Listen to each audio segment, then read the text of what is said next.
बिस्मिल्लाहिर्रहमानिर्रहीम, अस्सलाम वालेकुम। फिर हम परेशान होते हैं कि हम पर अजाब क्यों आते हैं। अंदाज़ा लगाइए कि हम क्या कर रहे हैं। मजबूर लोगों की मजबूरी का फ़ायदा उठा रहे हैं। अब प्राइवेट कश्ती चलाने वालों ने क्या क्या किया है उसके बारे में रिपोर्ट्स आ रही हैं। 1 से 2 लाख रुपया फ़ी बंदा मांगा गया। 1 लाख रुपया कि एक की जान बचानी है तो 1 लाख रुपया देना होगा। 2 लाख रुपए तक भी मांगे गए हैं। किसी से कहा गया कि अगर तुम्हारी 2 भैंसें हैं तो 1 भैंस मुझे दे दो। इस पर मोहम्मद हनीफ साहब बहुत ज़बरदस्त सहाफ़ी भी हैं, मुसन्निफ़ हैं, किताबें लिख चुके हैं। उन्होंने वीलॉग भी किया है कि भैंस आम आदमी के लिए शायद जिनको समझ नहीं है वो इसको पता नहीं क्या समझते हैं कि अच्छा भैंस है, एक जानवर है। देहात में ये ज़रिया मुआशी नहीं, ये उनकी एक इंश्योरेंस पॉलिसी भी होती है। कोई वक्त ऐसा आ जाए तो उनके पास यही एक भैंस होती है कि जिसको बेच कर वो कुछ कर सकते हैं। ये उनका पेट पालने के लिए भी एक ज़रिया होता है। ये उनके पास एक बैंक बैलेंस भी होता है। ये उनके लिए बहुत कुछ होता है। फसल जब डूब जाती है अच्छा कहते हैं दोबारा हो जाएगी, लेकिन भैंस उनकी चली जाए तो वो फिर उनके लिए बिल्कुल तबाही होती है। तो उनसे अब भैंसें भी मांगी जा रही है कि हमें दे दो। कई बिल्कुल लावारिस वो जो भैंसें हैं वो वापस नहीं की जा रही हैं। हालांकि वो बेचारा आकर रोता है शख्स कि मुझे ये पहचान रही है, ये मेरा जानवर है, बचपन से मैंने पाला है, लेकिन नहीं, वो कमेटी बनेगी तब तक पता नहीं कितनी भैंसें लागर हो चुकी होंगी, क्या होगा। अब आप ये देखिए कि लाशों तक का 5-5 लाख मांगा जा रहा है कि अगर कोई शख्स दुनिया से चला गया है, कोई औरत, मर्द, बच्चा, तो उसकी आपने लाश निकाल कर लेकर आनी है, कहीं खुश्की तक लेकर आनी है, जहाँ पानी है वहाँ से निकाल कर बाहर लाना है, तो 5 लाख रुपए तक मांगा जा रहा है। और ये रिपोर्ट समा टीवी पर चल रही है, जो कि मौजूदा काबीना का हिस्सा अलीम खान साहब का चैनल है, वहां पर ये रिपोर्ट चल रही है। में कश्ती के नाखुदाओं ने सांसों की कीमत लगाना शुरू कर दी। पत्थर दे प्राइवेट कश्ती माफिया ने वोट को मौत का सौदा बना दिया। पानी से लाश निकालने का रेट 5 लाख रुपए लिया जाने लगा। दरिया पार करने के लिए 1 लाख रुपए तक वसूल। सितम ज़रीफी ऐसी है कि कोई सुनने वाला नहीं, कोई फरियाद पर कान भरने वाला नहीं। 5 लाख लाश के लिए, 1 लाख किसी और के लिए, लेकिन कोई सुनने वाला नहीं है। हुकूमत की तरफ से एक्शन लिया गया और कहा कि जिसको रेगुलराइज करेंगे। वो फिर कश्तियाँ ही रुक गई और नया एक मसला बन गया कि अब जा ही नहीं सकते, अब क्या करें। फिर ये तक हुआ है कि वहाँ पर साफ़ी को खड़ा करके ऐलान करवाने की कोशिश की गई ज़बरदस्ती कि आप कहें कि देखिए हम ऐलान करें यहाँ पर खड़े होके, कोई है जिसको रेस्क्यू करना है, कोई है जिसको रेस्क्यू करना है, और तो यहाँ कोई नहीं। भाई जिस इलाके में आप खड़े हैं वहाँ तो नहीं होगा, लेकिन अंदर जाकर आप देखें दूर दूर के गाँव में क्या हालात होंगे, कुछ पता ही नहीं। अब भी रिपोर्ट्स आ रही हैं, मैंने खुद देखा है कि एक बुज़ुर्ग बारिश शख्स वो बेचारे रो रहे हैं, हाथ में तस्वीर, और कह रहे हैं कि मैं 2 लाख, पता नहीं कितनी मुश्किल से 2 लाख रुपए जमा करके लाया हूं। मेरी बेटी, उसके 3 बच्चे हैं, वो अंदर पानी में फंसे हुए हैं। तो मैं कह रहा हूं कि कोई कश्ती वाला मिल जाए, किसी तरह से मैं उनको बचा सकूं। मैं 2 लाख बड़ी मुश्किल से जमा करके लाया हूं। यहां पर ये हालात हैं।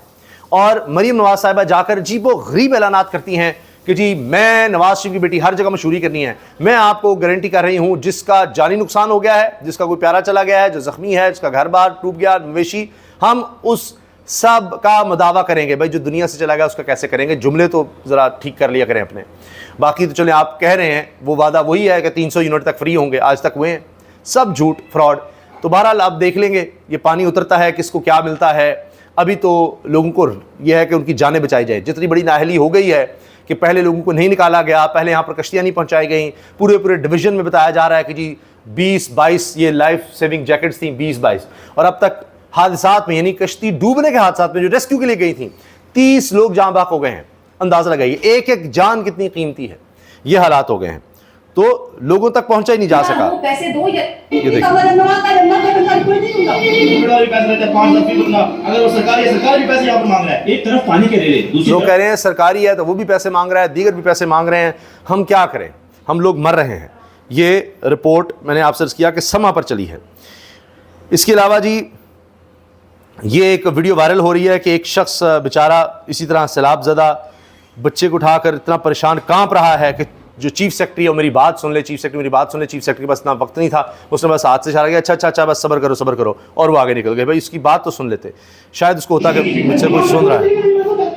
ये देखिए इसकी आहें सुने, उफ। ये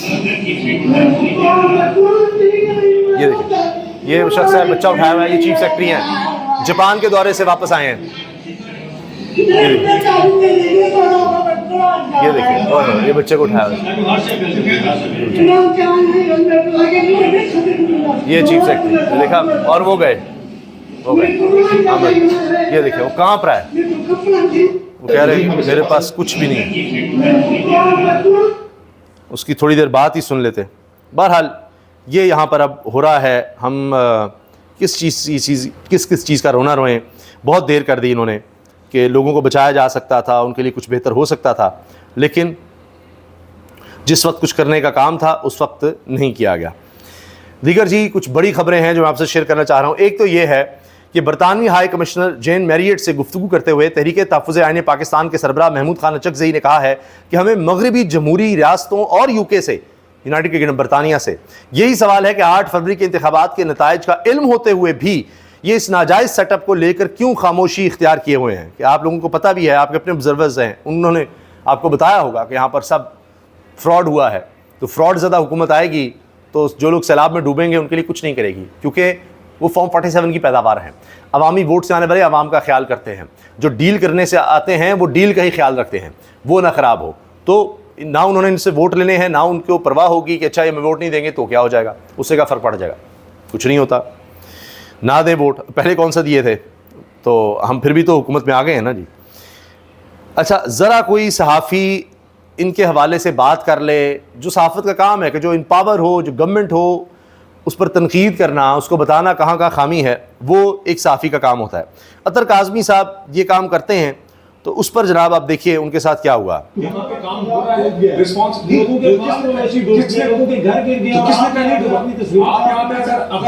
अगर आपका यूट्यूब का चैनल पीटीआई की तर्जुमानी पे चलता है तो ये अब ये हुकूमती शख्सियत जी बिलाल साहब ये कह रहे हैं, वज़ीर मुल्क बराए ख़जाना, कि आपका यूट्यूब चैनल तो वो तहरीक इंसाफ पर चलता है। यानी एक सहाफ़ी को जो चैनल पर भी आता है, अब वो ये तो यूट्यूबर तो ताना देते हैं, वो ये कह रहा है कि लोग डूब गए, सैलाब में मर रहे हैं, परेशान हैं, आपको इश्तिहारबाजी फुर्सत नहीं मिल रही। तो जवाब उसका क्या है कि जी आप तो तहरीक इंसाफ के हैं, जो इन पर तनकीद करेगा वो तहरीक इंसाफ का होगा। ये तो हाल है। अगर आप ये बात कहते हैं तस्लीम करके, अगर आप ये बात कहते हैं तस्लीम करके ये काम हो रहा है, अगर आप ये कहते हैं काम हो रहा है, अगर आप अतर काज़मी साहब कह रहे हैं तो आप तो फिर दिखा दें फॉर्म 45 दिखा दें, फॉर्म 47 की पैदावार हैं, आप हारे हुए हैं और आकर आप काबीना में बैठ गए, हारा हुआ शख्स। कह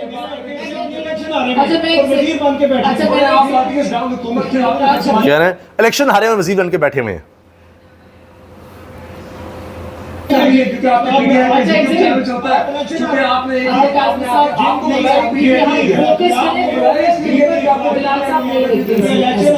रहे जी आपका तो चैनल जो है वो जो यूट्यूब चैनल है वो यूट्यूब चैनल जो है वो चलता ही आपका सारा तहरीक इंसाफ पर है, फलां है। यानी इनके पास ये है जवाब, ये है हुकूमत की कारकर्दगी। ये तल्ख़ कलामी अबतर काज़मी साहब और बिलाल साहब में हुई है जी। इनसे अगर आप सवाल करेंगे तो यही होगा।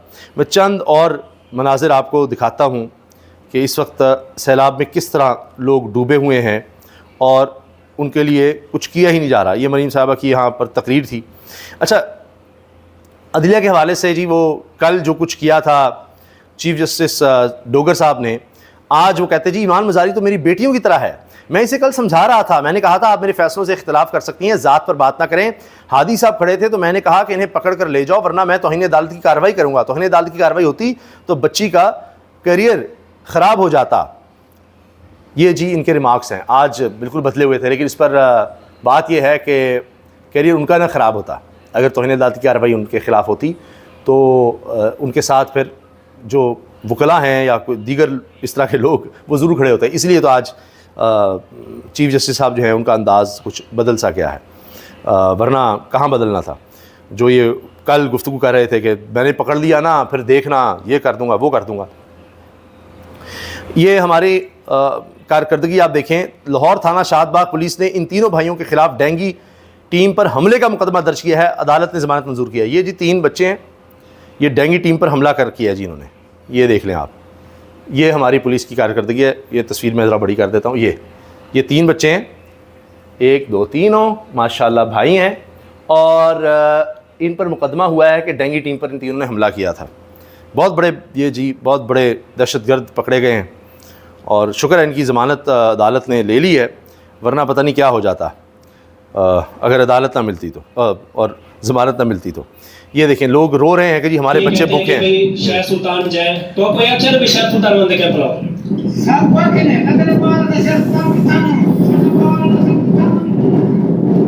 नहीं जरे ज़्यादा जरे तुम्हारे पास हो। अच्छा जी, पूरे मुल्तान डिवीज़न में सरकारी रेस्क्यू इदारे के पास सिर्फ 24 लाइफ जैकेट्स हैं। असदुल्ला खान साहब सीनियर साफ़ी और ये वहाँ जाकर उन्होंने रिपोर्टिंग की है, बताया है कि क्या हालात हैं। ये जलालपुर पीरवाला सरकारी रिलीफ कैंप, वहाँ पर क्या हालात हैं जी, ये देखिए आप। खुले आसमान तले लोग बैठे हुए हैं, सैकड़ों ख़वातीन और बच्चों के साथ। जो लोग पहले आए इन्हें कमरों में जगह मिल गई, बाकी खुले आसमान तले हैं, ये हाल है। फिर 4 दिन से हुकाम के पीछे भागता रहा, किसी ने बात ना सुनी। फिर फैमिली को निकालने के लिए प्राइवेट कश्ती का इंतजाम किया, मगर हादसे में फैमिली के सब लोग मर गए। अब फैमिली में से कोई बचा ही नहीं। उफ, ये साहब अभी पानी से निकल के आए हैं, पूरे गीले हुए हैं। आप कहाँ से आ रहे हैं? कहाँ बेला जा रहे हैं? कितनी दूर आपका घर यहाँ से? तो क्या हालात उधर? बहुत ज़्यादा हालात है। 4 दिन हो गए हम पीछे भाग रहे हैं, भाग के हम थक गए, कोई नहीं, हम तुरंत थक गए। नेचर से बात की, किसी ने बात नहीं सुनी हमारी। 3-4 दिन तक जमीन में फिर हमने ये बोतल उठा लिया, फिर पीछे आया, ऊपर जा रहे हैं, फिर गए किसी भी तरीके से बिल्कुल ले आए वापस। फैमिली को? मेरी फैमिली को, मेरे भांजे, मेरे सामने मेरे बहनें हैं। अच्छा। मेरे भाई भाई बहनों और उनके बच्चों को तो मैं ले आया हूँ। किसी लोग किराए बैठ गए, वो किसी मुश्किल से उसमें बैठे हैं, बड़ी मुश्किल है। कितने बच्चे बाहर आपके? कोई नहीं बचा, सब मर गए हैं, कोई नहीं बचा। हम वहाँ उसमें हाथ में कह रहा है, मेरे बच्चों में से कोई नहीं बचा, मेरे बच्चों में से कोई नहीं बचा। दरख्त से टकरा कर वो कश्ती से सब मर गए हैं। बहुत खौफनाक हालात हैं। जनूबी पंजाब के हालात इंतहाई खौफनाक हैं। शर्म से डूब बनने का मकाम कि रोज़ाना टीवी चैनल पर आकर घंटे घंटे की प्रेस कॉन्फ्रेंस झाड़ी जाती है। पंजाब हुकूमत ने ये रिलीफ दिया, वो दिया, रिलीफ नामी चीज़ का नामो निशान कहीं पर नहीं है। लोग अपने प्यारों को डूबता देख रहे हैं, बचा भी नहीं सकते। ये फैसल अब्बास खैर साफ़ी हैं, बहुत अच्छे रिपोर्टर हैं, ये बाकायदा इस बारे में बता रहे हैं। तो बताने वाले बता रहे हैं लोगों की बेबसी को, लेकिन क्या किया जाए, बेहिस के सामने तो बेबस हो जाता है इंसान। अल्लाह हाफ़िज़।